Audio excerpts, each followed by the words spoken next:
Assalamualaikum warahmatullahi wabarakatuh. Perkenalkan sebelumnya, nama saya Rafli Taufik Rosa Pernata, saya mahasiswa MMUGM Jakarta.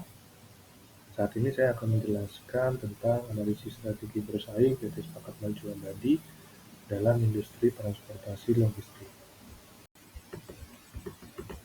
Jadi latar belakang dari penelitian ini yaitu adanya peningkatan nilai transaksi e-commerce sepanjang tahun 2018 sampai 2024 di Indonesia.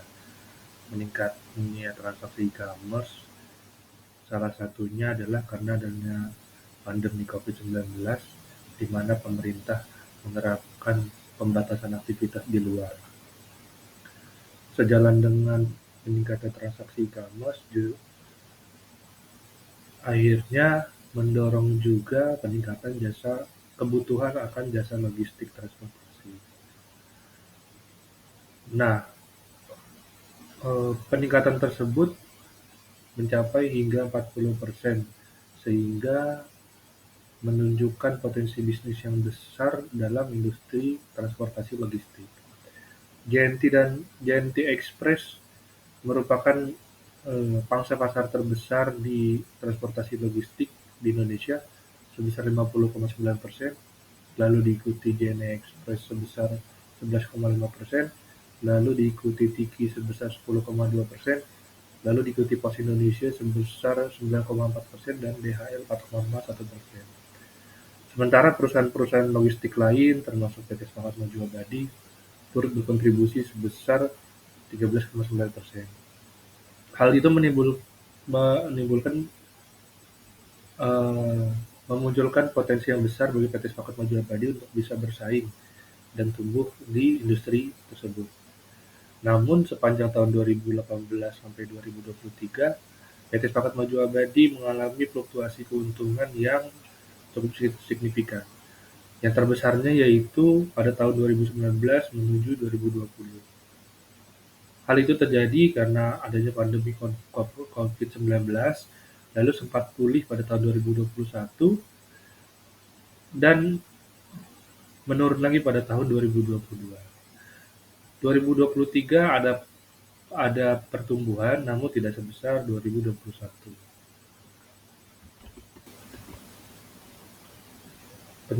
Pertanyaan pertanyaan dan tujuan penelitian yaitu apa saja faktor-faktor dari lingkungan eksternal sehingga yang berkontribusi dalam menciptakan peluang maupun menimbulkan ancaman bagi PT Sepakat Maju Abadi. Lalu yang kedua, apa saja faktor-faktor dari lingkungan internal yang dapat memberikan kekuatan atau menimbulkan kelemahan sehingga dapat mempengaruhi kemampuan PT Sepakat Maju Abadi dalam perkuat keunggulan kompetitif di industri logistik. Lalu, apa strategi bersaing yang tepat bagi PT Sepakat Maju Abadi untuk meningkatkan keunggulan bersaing?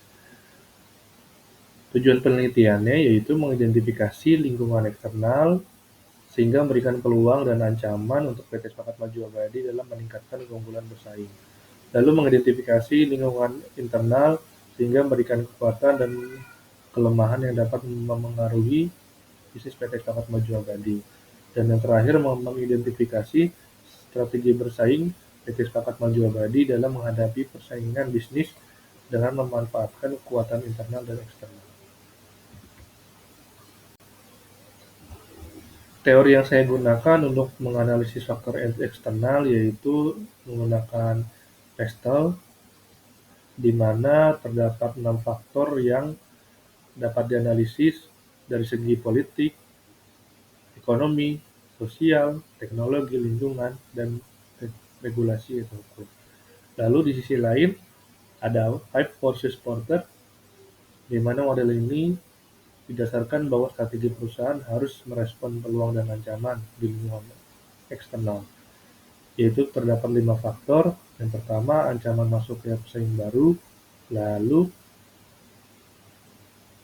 persaingan antar kompetitor dalam industri yang sama, lalu ancaman produk pengganti, kekuatan tawar-menawar pembeli, dan kekuatan tawar-menawar pemasok. Lalu untuk analisis faktor internal, saya menggunakan resource based view, yang berfokus pada identifikasi sumber daya yang dimiliki perusahaan, sehingga mungkin akan mencapai keunggulan kompetitif dan lainnya mungkin akan menghasilkan keunggulan kompetitif yang berkelanjutan. Konsep utamanya yaitu ada tiga. Yang pertama sumber daya, fokus sama sumber daya, lalu klasifikasi sumber daya, yang terakhir value. Value merupakan uh, value atau nilai, rarity, kelangkaan, imitability, kemudahan untuk ditiru, dan organisasi. Lalu berikutnya kerangka penelitian yang saya gunakan dalam penelitian ini.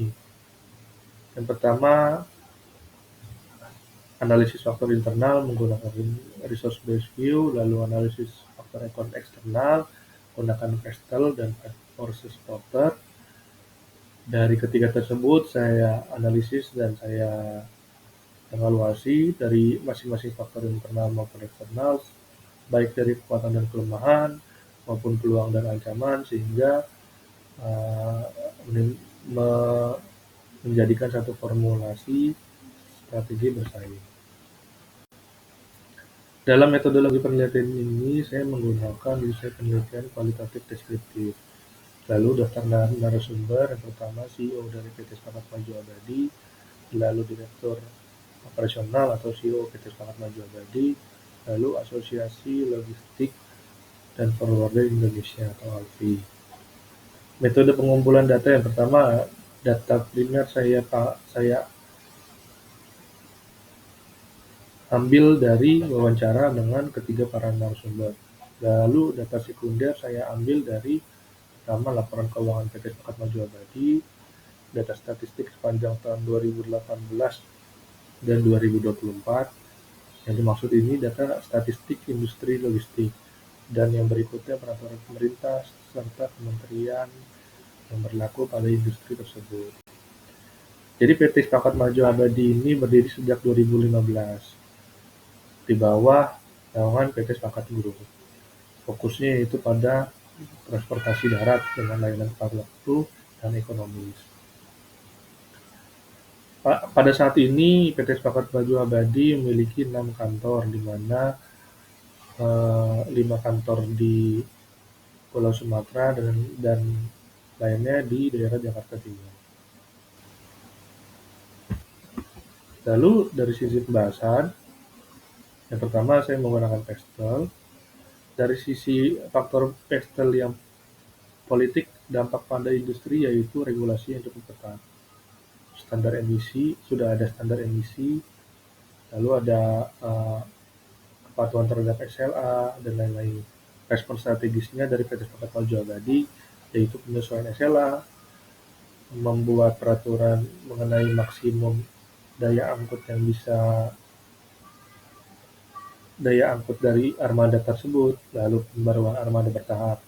Dari sisi ekonomi, yaitu fluktuasi kurs, inflasi, dan harga BBM, menekan biaya operasional.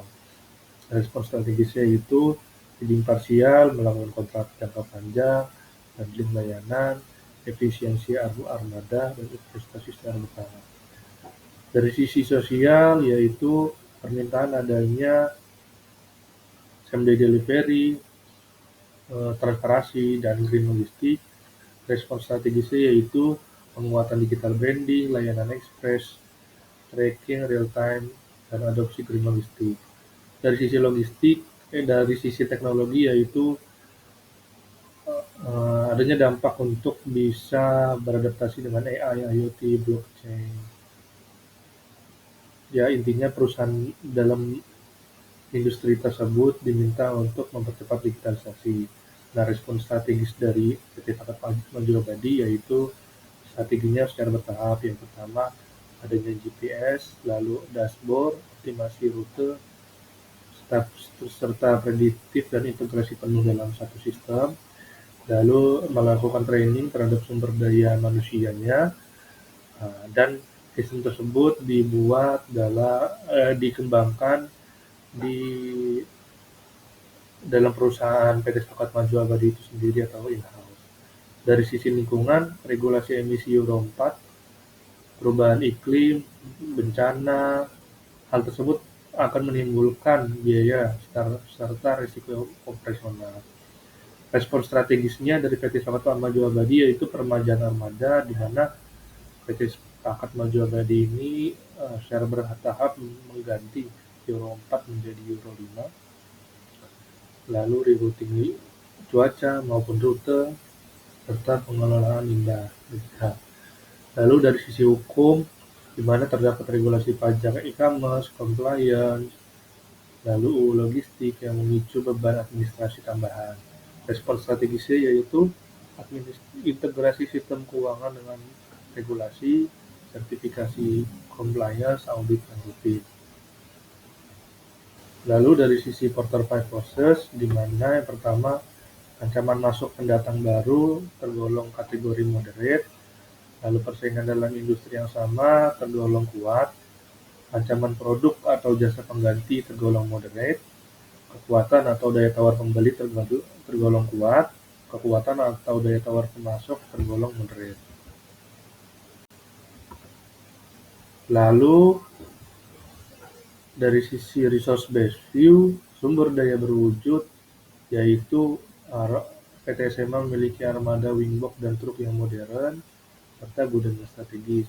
Sumber daya tidak berwujud yaitu berupa reputasi, brand image, lisensi resmi, dan hubungan jangka panjang dengan klien.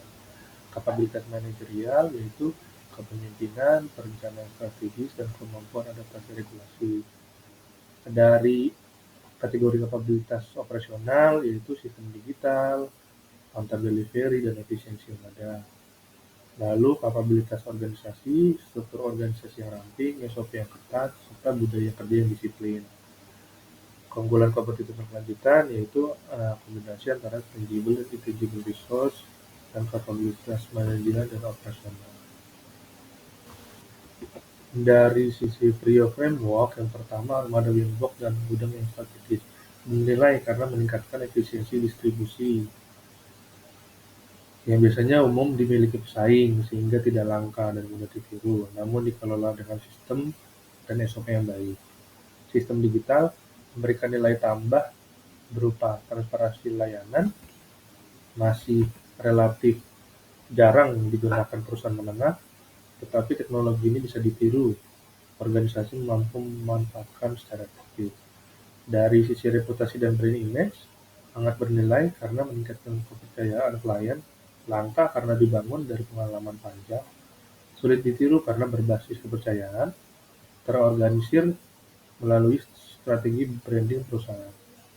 Hubungan jangka panjang dengan klien besar, secara nilai memberikan nilai strategis berupa kontrak jangka panjang, langka di industri, sulit ditiru karena membutuhkan waktu dan kepercayaan, lalu didukung sistem layanan pelanggan yang terstruktur. Dan yang terakhir, budaya kerja disiplin dan sumber daya yang berpengalaman bernilai karena meningkatkan produktivitas, langka karena tidak semua perusahaan punya budaya perusahaan tersebut.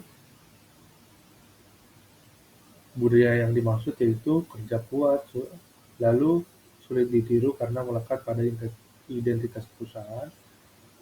Dari sisi organisasi, mendukung dengan SOP dan pelatihan secara berkala.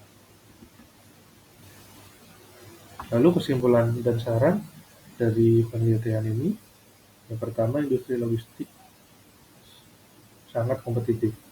Kedua, peluang besar dari e-commerce dan digitalisasi serta infrastruktur. Lalu kekuatan utama pada intangible resource seperti reputasi, brand image, dan SDM. Lalu strategi bersaing dengan diferensiasi layanan, digitalisasi, penguatan SDM, dan kemitraan.